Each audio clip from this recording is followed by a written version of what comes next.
Territori shqiptar për datën 29 nëntor 2025 do të jetë në ndikimin e masave ajrore të ftohta dhe të lagështa, duke sjellë mot me vranësira të dendura, reshje shiu në zonat e ulta dhe reshje dëbore në verilindje dhe juglindje. Paraditja do të sjellë reshje bore në verilindje, ndërsa pjesa tjetër e vendit paraqitet me vranësira dhe reshje të dobëta shiu. Pasditja sjell përmirësim të lehtë në Bregdet, ndërsa zonat malore mbeten me reshje të dobëta dëbore. Temperatura minimale pritet të zbresë deri në 1 gradë Celsius, ndërsa ajo maksimale të arrijë deri në 15 gradë Celsius në zonat jugperëndimore. Gjatë ditës priten rreth 1 deri në 2 orë diell, kryesisht në zonat bregdetare. Era do të fryjë nga drejtimi veriperëndim me shpejtësi 3 deri në 5 metra për sekond, ndërsa përgjatë Bregdetit deri në 6 metra për sekond. Deti do të ketë dallgëzim të ulët rreth 1 deri në 2 ball. Indeksi ultraviolet për Tiranën më 29 nëntor 2025 pritet të jetë i ulët rreth 1.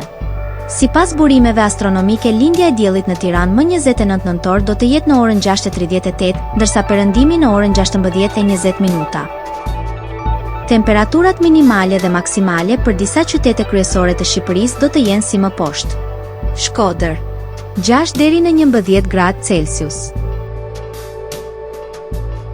Kukës 3 deri në 5 gradë Celsius.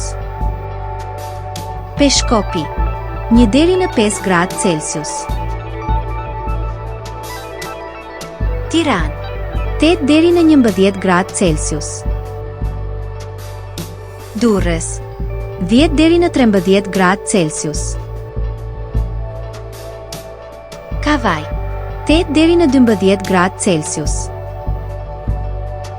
Elbasan 7 deri në 11 gradë Celsius. Berat 7 deri në 11 gradë Celsius. Korçë 2 deri në 6 gradë Celsius. Vlorë 10 deri në 13 gradë Celsius. Gjirokastër 6 deri në 10 gradë Celsius. Sarandë 10 deri në 15 gradë Celsius.